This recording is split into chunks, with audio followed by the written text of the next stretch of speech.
You haven't made a decision in weeks, not because you don't know what to do, but because nothing moves. The days run on autopilot, the thoughts repeat, and the feeling of being stuck between two versions of your life hasn't lifted. That has a specific timing, and it breaks in the next 48 hours. Mercury has been retrograde in Pisces for 3.5 weeks.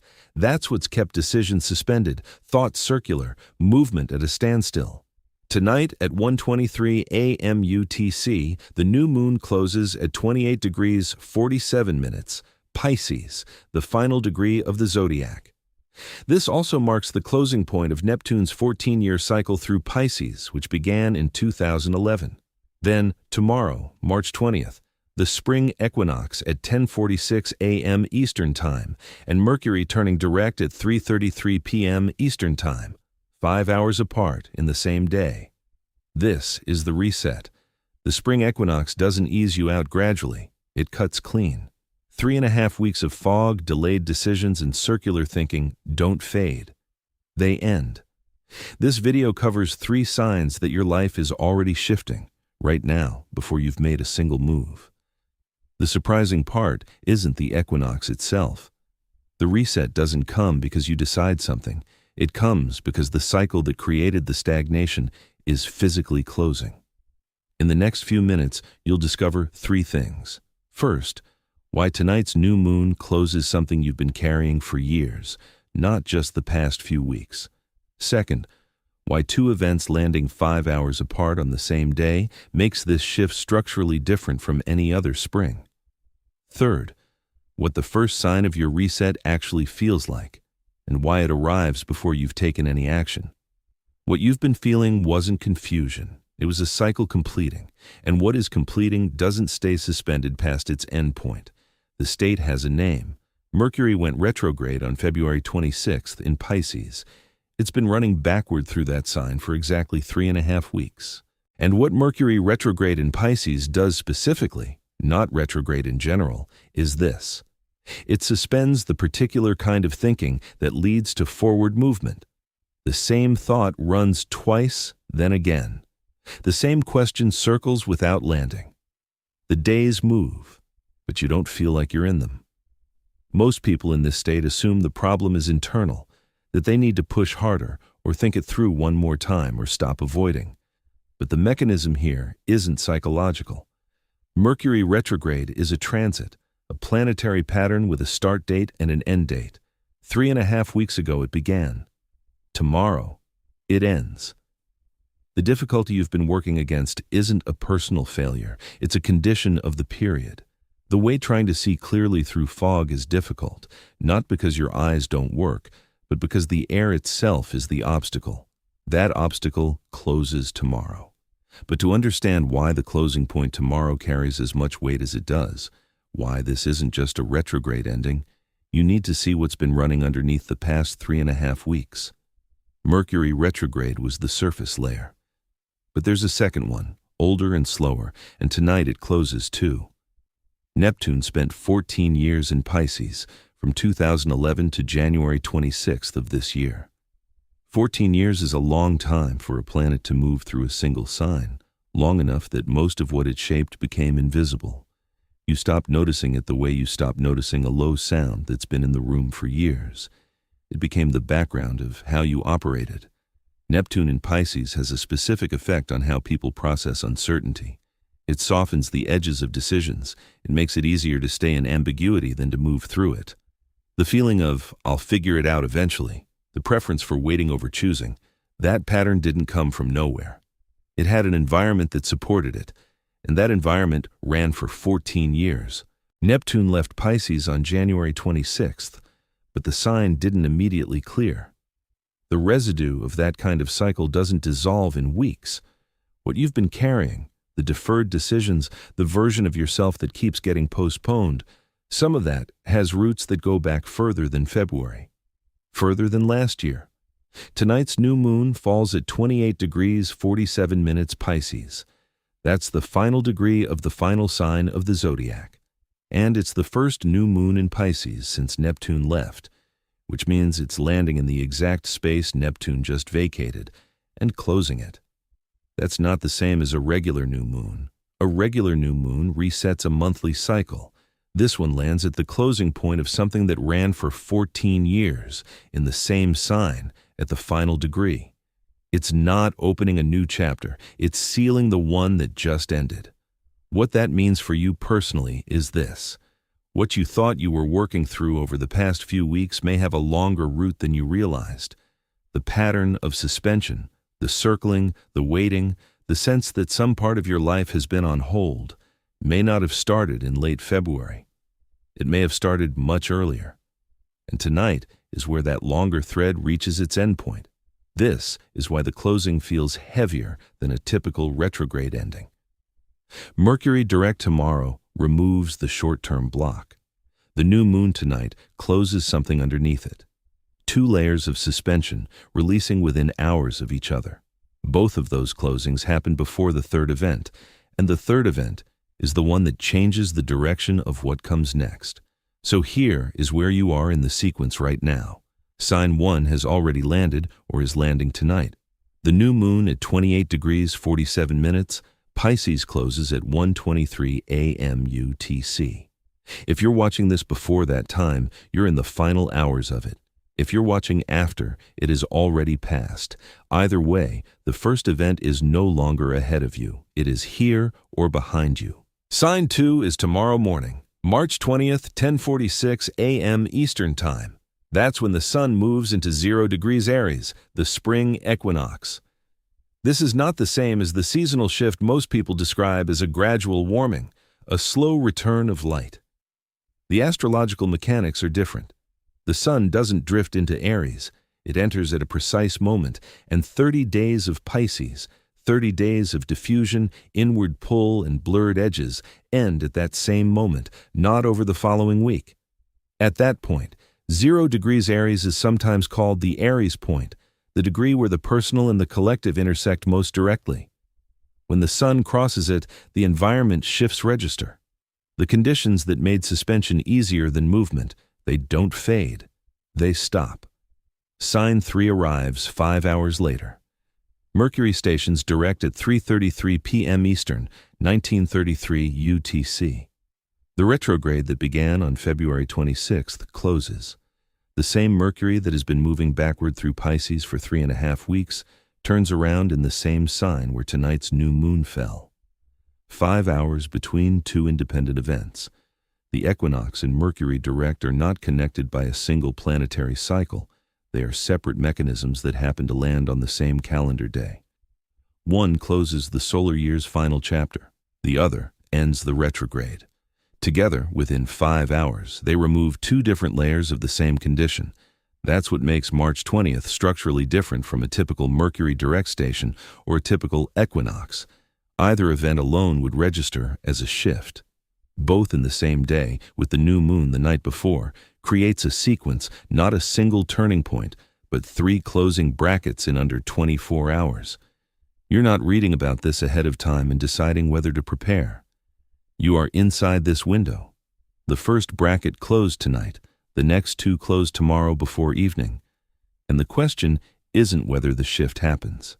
The question is what it actually feels like when it does, and why the first sign of it arrives before you've done anything at all. Most people waiting for a shift expect to feel it as something arriving. More energy, sudden clarity, a decision that finally makes sense. The feeling of knowing what to do and being ready to do it. That's not what happens first. What Mercury retrograde in Pisces does over 3.5 weeks isn't just delay decisions. It distorts the signal. Pisces is already a sign that dissolves edges. It's not built for binary choices or hard lines. Mercury moving backward through it doesn't just slow things down. It places a kind of filter over how you perceive what's in front of you. Options that were clear start to look equally valid or equally uncertain. A decision you were close to making starts to seem more complicated than it actually is. The thought you've had 100 times doesn't land, it just circles. This matters because when Mercury stations direct tomorrow, what changes isn't that you suddenly receive new information. The situation hasn't changed, the options are the same. What changes is that the filter lifts. And what was already there, the direction you already knew, the decision that was already forming, becomes visible again. The decision didn't go anywhere. You just couldn't see it clearly. That's the first thing to understand about what tomorrow actually produces. It's not a delivery of new answers. It's a removal of what was making existing answers hard to read. The second piece is the equinox. When the sun moves into 0 degrees Aries at 10:46 a.m. Eastern, the mode of the environment changes. Pisces, as a solar month, runs on internal movement, reflection, processing, a pull toward inwardness. It's the last sign of the zodiac, and its natural motion is completion and release, not initiation. 30 days of the sun in Pisces produces a specific background condition. Decisions feel heavier than they are. Beginnings feel premature. The internal world is louder than the external one. Aries doesn't work that way. At 0 degrees Aries, the direction reverses, not gradually. The sun doesn't ease into it. One moment the conditions favor inward suspension, the next they favor movement. This isn't metaphor. It's the difference between two consecutive solar environments, and the boundary between them is a single, precise moment. What you'll notice first isn't energy or motivation. It's more like the removal of a resistance you had stopped registering because it had been constant for so long. The background weight that made everything feel slightly harder than it should have been, it changes character. Not gone immediately, but different, lighter, less adhesive. That's the first sign of the reset, not a surge, not a revelation, a shift in the texture of the background. Something that had been running as a quiet drag on everything, decisions, conversations, the sense of forward movement, stops pulling as hard. And you notice it not because something new appears, but because something that was always there goes quiet. This is also why the reset arrives before you take any action. The change in condition happens at the level of the cycle first. Your response to it comes after.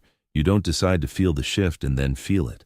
The shift happens, and then, sometimes hours later, sometimes the next morning, you notice that the thing you were bracing against isn't pressing the same way anymore. Mercury direct at 3:33 p.m. Eastern is 5 hours after that. By then, the solar environment has already changed. The retrograde station lands in a different atmosphere than it would have on its own. The mental block clears inside a context that has already shifted direction. That's the compounding effect of two events in the same day. Each one would register alone, but together they don't simply add. They land on top of each other, and the result is different from either one in isolation. What you've been waiting for wasn't a decision. It was the end of the conditions that made deciding feel impossible. Those conditions close tomorrow, and the first sign of that closing doesn't come from anything you do. It comes before that. The three events work on different layers of your life, and they don't all register at the same volume. Understanding which one you're actually feeling and where is what makes the difference between watching this sequence happen and recognizing it in real time. Sign 1 is the quietest. Most people miss it entirely or misread it. The new moon at 28 degrees 47 minutes. Pisces doesn't announce itself. It doesn't produce a moment of clarity or a sudden emotional release. What it produces is closer to a stillness that doesn't quite make sense. You might notice it as an unusual quiet in a thought that had been running for weeks, the one about a situation you couldn't resolve, a relationship that never fully closed, a version of yourself you kept deferring to some later date. Not resolved, just quieter than it was yesterday. If you feel that, a strange flatness where there used to be friction, a question that doesn't seem to pull as urgently as it did, that's sign 1. It's not relief. It's not closure. It's more like something that had been leaning against you has stopped pressing. You don't know what it was. You don't know what changed. You just notice the absence of a pressure that had become so normal you stopped counting it as pressure. That's the Neptune in Pisces cycle reaching its endpoint. Something you've been carrying, not necessarily a single event or decision, but a way of functioning, a pattern that kept certain things perpetually unresolved, reached the boundary of its cycle tonight. What you feel is not the arrival of something new. It's the departure of something old enough that you forgot it was there. Sign 2 is the least internal of the three, and for that reason, some people don't connect it to themselves at all at first. When the sun moves into Aries at 10:46 a.m. Eastern tomorrow, the shift doesn't begin in your head. It begins in the external environment, something that had been stationary, a conversation that was stalled, a situation where the other person or the other side wasn't moving, suddenly does.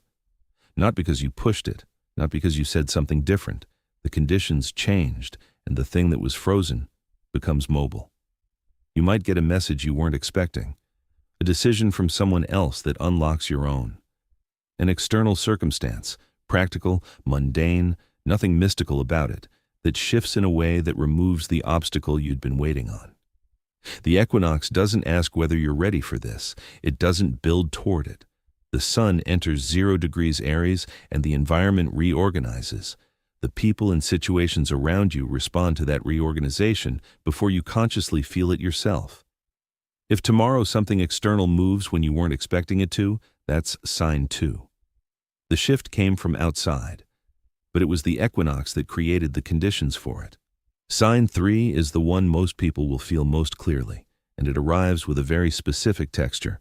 Mercury stations direct at 3:33 p.m. Eastern. By then, the solar environment has already shifted, and what Mercury direct in Pisces produces, following 3.5 weeks of retrograde in the same sign, is not a rush of new ideas or sudden decisiveness. It's more precise than that.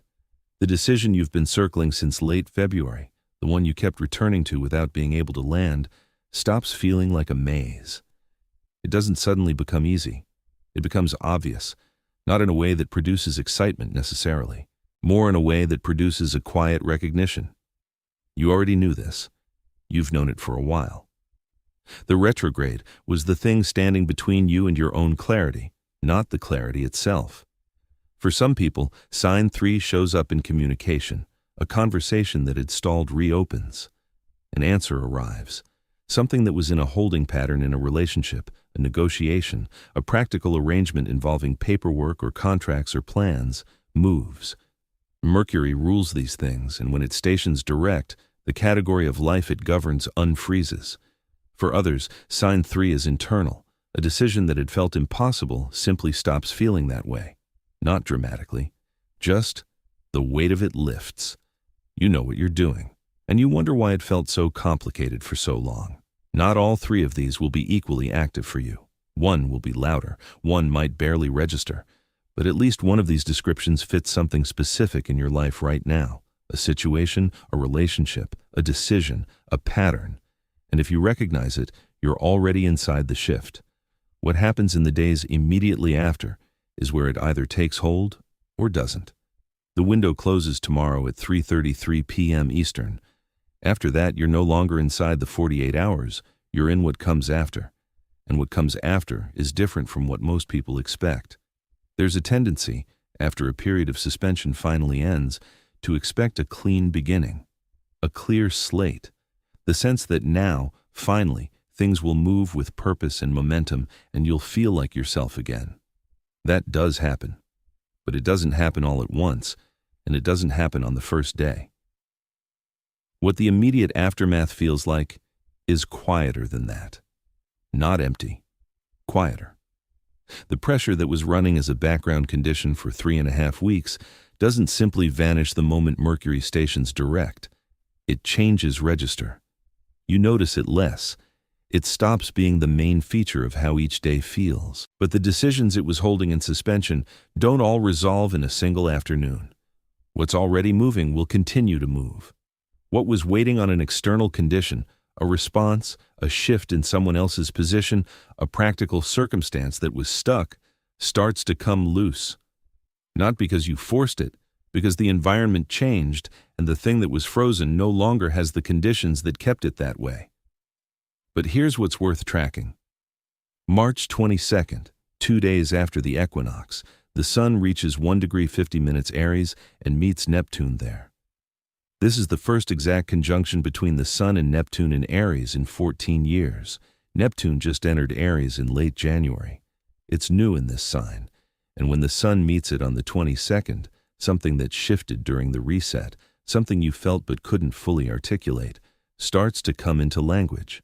Not Neptune's usual dissolving effect. Neptune in Aries is different. It's directional. The thing you've been sensing about your next move, the direction that kept forming and then disappearing in the fog of Pisces, on the 22nd, it sharpens enough to name. That's not the final word. It's the first moment of visibility.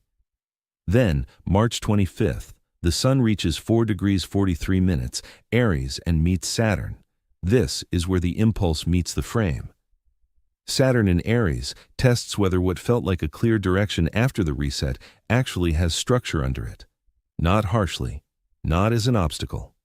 More like, the decision you moved toward between the 20th and 22nd now shows you what it actually requires, what it will cost, what needs to be in place for it to hold. If what you decided or felt or moved toward during the reset has real ground under it, Saturn on the 25th confirms it. It doesn't feel like inspiration anymore. It feels like the beginning of something actual. If it was impulse without foundation, Saturn will show you that too, and that's still useful. Because knowing what doesn't have ground under it is its own form of clarity. This is the sequence. Not 3 events that end on March 20th and leave you standing in a clean open field. 3 events that close a cycle, and then 2 more, 5 days later, that tell you what the closing actually produced. You won't know the full answer on the night of the 20th, but you'll know something. And that something will be different from what you've been carrying. The 3 events are behind you now. What had been accumulating since late February? The retrograde, the final degree new moon, the equinox, landed in sequence and closed. What remains is quieter than what came before. Not resolved, but released. The decision you were circling hasn't necessarily arrived yet, but the thing holding it in suspension has let go. Something in this sequence is still unfolding. What the reset actually produced, what it moved, what it cleared, won't be fully visible for a few more days. The process didn't finish. It's shifted. Subscribe and stay close. The next part of this sequence moves quickly.